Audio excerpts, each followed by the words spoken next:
The dating game. Playing hard to get attracts narcissists. Hello, I'm H.G. Tudor.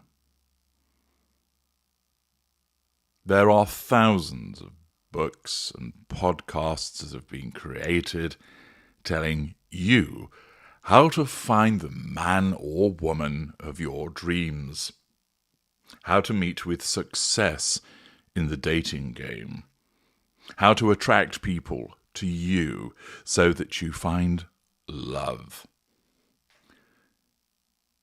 Some of these books contain sensible observations, but many are predicated on sheer nonsense, sometimes an outdated mindset in relation to the way that people interact with one another.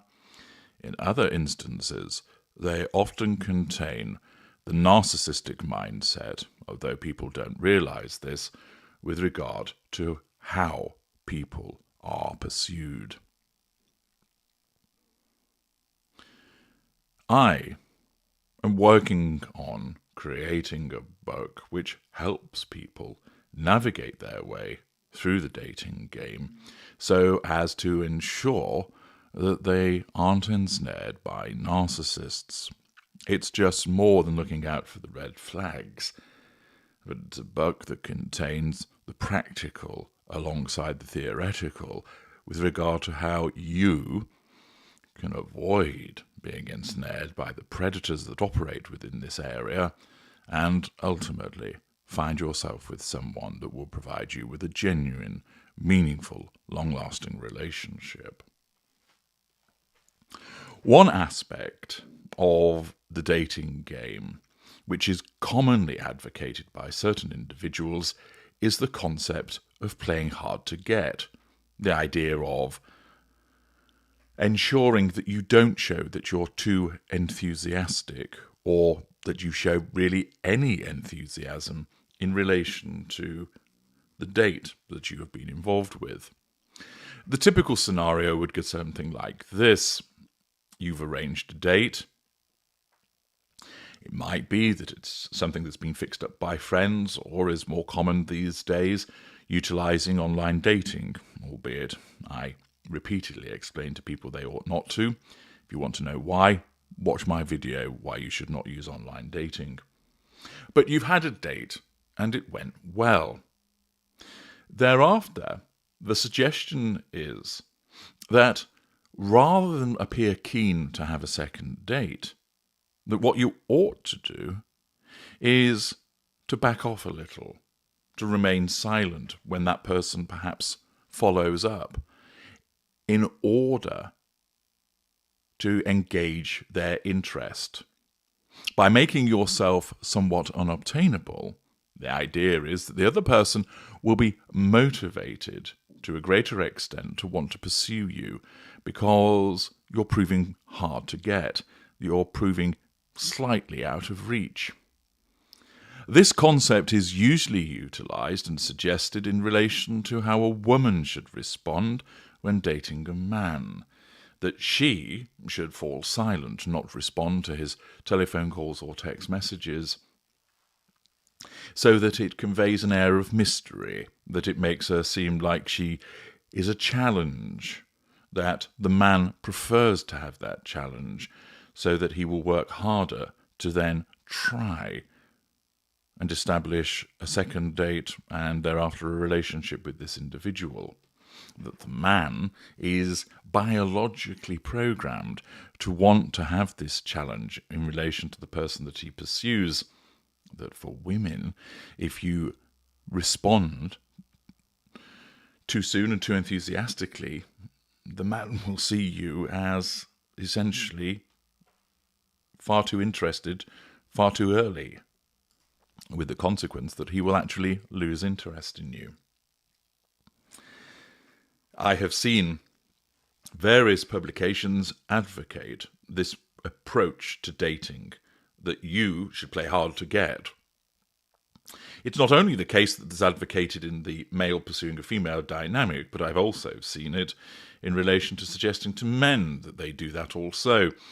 that in order to cultivate the interest of the woman, they don't follow up with a text, that if the woman happens to contact them, they don't reply immediately. Doing so, again, is designed to cause that person to try harder and think, I need to do more to get their interest. And that way, you ultimately end up weeding out those who wouldn't be appropriate for you because they're not that interested in you. At first blush, this appears to hold some merit. After all, if someone fades away fairly quickly because you've not got in touch with them, were they that interested to begin with? Moreover, if somebody, despite your silence, continues to want to engage with you, that's a good thing, isn't it? It shows that they're keen. It shows that they're interested. It shows that they want you. Unfortunately, adopting this approach is more likely to cause you to get rid of people who are not narcissists and end up being pursued by narcissists. Here's why. Let us assume you've been on that first date, and thereafter the other person sends a perfectly pleasant text message saying, I really enjoyed that. I'd like to see you again. You don't reply. You decide to follow the advice of these supposed dating gurus, these dating coaches, and think, I won't reply to that, so it doesn't make me look too keen, and the person will try harder. The person waits, maybe a few hours, maybe a day, and then writes, just following up on my earlier message. I haven't had a reply, just wondered if you'd like to meet up again. They're demonstrating, of course, that they're interested, and they are politely pursuing. You decide not to respond again. Chances are at this point, a non-narcissist will simply give up. They will either regard you as rude for not having had the courtesy to reply to the text message, decide that you are messing them around and that they are not worth being treated that way, or simply decide, well, maybe they weren't interested at all, at least I now know, away I'll go. Thus, somebody who may actually have been a decent proposition for you, a good match for you, someone that has all the fundamental traits that make for a successful and healthy relationship, walks away. They walk away because you decided that you were going to adopt the approach of, I'm going to play hard to get, let's test their mettle. You might think, well, if they drifted away after just 2 text messages not being replied, were they really that interested? The short answer is, yes, they are. And most people would expect the courtesy of a reply to their message, and that they are not going to continue to ask you to reply because they've done so twice and you haven't bothered to respond. They will regard that as rude. They will regard it as a clear sign that you are not interested, and therefore they will walk away. It will not encourage them to pursue further. Thus, you run the risk by adopting that approach of losing someone who might actually have proven to be a good match for you, simply as a consequence of utilizing the ridiculous approach of playing hard to get. Instead, if they asked you for a second date, and you, of course, were interested, and you respond as such, that individual will make the arrangements and then leave you be, and then you meet up. That is indicative of a healthy approach.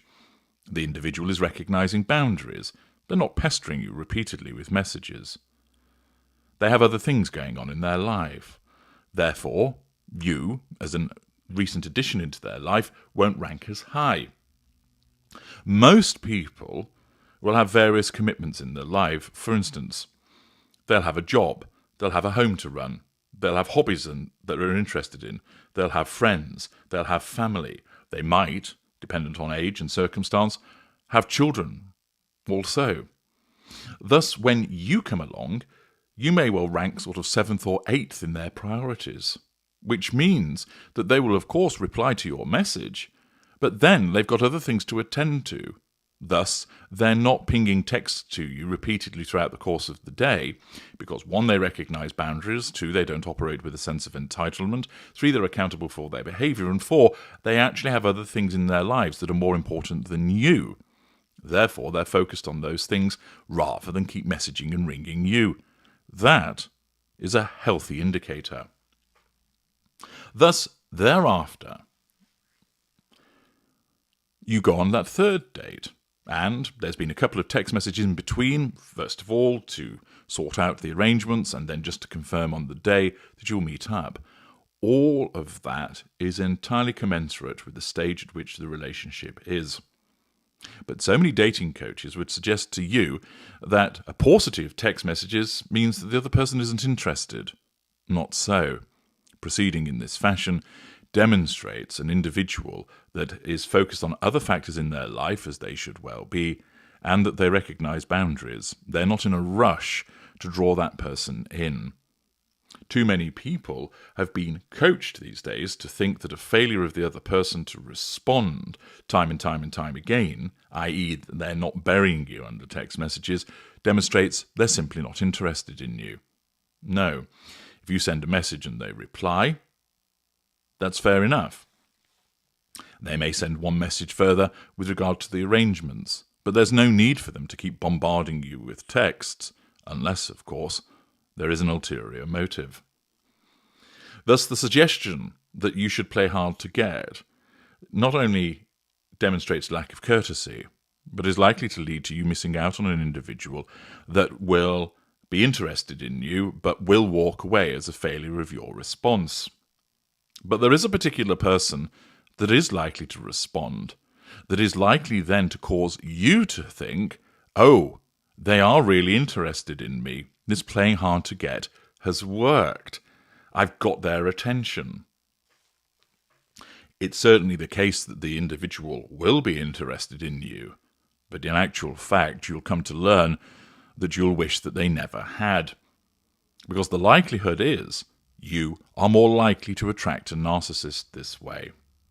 Now, before I go any further, there may be some of you listening who think, oh, well, I want to get my narcissist back, so if I play hard to get, that is a worthwhile endeavour. No. First of all, if you're aware that you're dealing with a narcissist, you must obey the first golden rule of freedom, which is once you know, you go. You get out, you stay out. Furthermore, this isn't the initial seduction. You, wrongly, are trying to rope a narcissist back into the relationship, perhaps post-disengagement. Different considerations apply, and playing hard to get at that juncture is not going to help you, leaving aside the fact that you shouldn't even be doing that in the first place, because this person is an identified narcissist. Therefore, what you should understand is that if you have been involved with the narcissist and you think that the most appropriate way to move forward to attract a narcissist back is to play hard to get, think again. With that stated, why is it that in the initial stages, if you play hard to get, you're more likely to end up with a narcissist than a non-narcissist? Well, as I've already explained, the non-narcissist is more likely to walk away because they'll think you're not interested. They're not going to keep plugging away as a consequence of their own boundary recognition, the fact that they will think they're not interested, so I'm not going to pester them. Their own pride. I'm not going to make a tit of myself, keep messaging someone who's not replying to me. They may be angry about it. Who do they think they are? We had a decent date and they're not replying to me. Well, they can fuck themselves. I'm not bothering with somebody like that. They've helped me out, actually. They've demonstrated what a rude bugger they are. I'm not interested in carrying on. Disappointing, but there we are. But the person that is more likely to respond as a consequence of you playing hard to get is the narcissist. This is because, having already had an interaction with that narcissist, you now belong to that narcissist. And there is a high chance that that narcissist, having already targeted you, wants the relationship to progress. This means that the narcissist will seek to ensnare you, and quite typically will do so by sending you numerous text messages. Certain dating coaches will tell you, look, the fact that you're getting a multiplicity of text messages shows just how keen they are. Well, they are right to an extent. The sender of those text messages is keen, but it is not the type of person that you'd want to be attracting. And this is where the dating coaches get it wrong, because they fail to recognize that somebody that demonstrates such a high level of interest in you is invariably going to be an individual that isn't healthy for you. That individual is invariably going to be a narcissist. You might think, well, surely if I don't respond to the narcissist when they've sent a flurry of text messages, that will wound them and they will walk away. There is force in what you're saying, but remember, this is the seduction. And therefore, you, having undoubtedly been targeted by the narcissist, are a highly tempting prospect to that narcissist. The narcissism is saying, this one shows promise, we need more. And thus, the narcissism creates the concept of infatuation to cause the narcissist to be motivated to send you those text messages, to try and assert further control over you and to arrange to see you again. You receive those messages. They're complimentary. They're flattering you. They make mention of meeting you again. You think, following the dating coach's advice, it's working. Look how keen they are. Yes, but their keenness is manufactured. They're not keen to get hold of you because of it's you. That person is likely to be a narcissist who is keen to get hold of you because you need to be controlled. Your fuel needs to be drunk. Those character traits need to be peeled away from you. Those residual benefits need to be accessed. Whilst your failure to respond will wound the narcissist, the wounding is not extensive because all you're doing is failing to respond to a text message. Furthermore, if you don't respond, for instance, when the narcissist calls you, that causes slightly more wounding, but it's not so serious as to cause the narcissist to break off. And at this juncture, because it's during the seduction, the narcissism basically works like this. This person looks so tempting, we can take some pelters en route to landing this big fish. In essence, yes, we're getting a bit of wounding here. It's a bit of turbulence, but that's okay, because we know that we want to land this prize, and it's worth a bit of aggravation in the meantime. Accordingly, whilst a non-narcissist is far more likely to walk away from you as a consequence of your failure to respond, this actually eggs on a certain type of personality, the narcissist. You threaten their control by not responding, and in such circumstances during the seduction, the narcissism says, okay, we've got a bit of a feisty one here. Let's ramp it up. Let's try even harder to bring them in. Thus the narcissist sends even more messages, rings you, perhaps sends a gift. You, not realizing that you're dealing with a narcissist, think, look at this. I'm getting bombarded with flattering, pleading texts, telephone calls, voicemail messages. Flowers have turned up. They are really into me. This playing hard to get really does work, doesn't it? And it does, in the sense that it makes a certain type of person try harder to get hold of you. But the problem is, you've attracted the wrong type of person. Because, as many of you will now know, that the narcissist will seduce you, that you will be embedded as the intimate partner primary source, and then you will get the sustained devaluation and be dragged to your own personal hell. Where the non-narcissist is far more likely to walk away when you play hard to get, the type of personality that's more likely to dial it up to 11, gird their loins and keep going, is the narcissist. This is because you are already believed to belong to the narcissist, and the narcissist wants to drink of you, to avail themselves of the prime aims. And the narcissism is perfectly okay with some minor wounding taking place as they continue to try and draw you in. It's basically seen as a hazard of the job. Yes, in order to land this person, we'll take a few pelters along the way, but that's okay. Indeed, in the mind of the narcissist, the fact that you're playing hard to get reaffirms why the narcissist ought to own you and ensnare you, that thought taking place at a subconscious level. Thus, it causes the narcissist to think, yeah, they're evidently worth pursuing. And furthermore, because it's a threat to control, the narcissist must nullify that threat to control. And the narcissist in such circumstances is always going to go to the direct assertion of control, because they're able to call you, able to text you, able perhaps to call round where you work or where you live if they know that information, because you have not blocked them. You want them to keep getting into contact with you to demonstrate how interested they are in you. Thus, that conduit is open to the narcissist as a route to hoover you. The fact is that if you abide by this nonsensical approach of playing hard to get, you're more likely to end up attracting narcissists than actually finding someone who's a non-narcissist who redoubles their efforts to get to know you. The latter group are far more likely to walk away from you. I'm H.G. Tudor. Thank you for listening.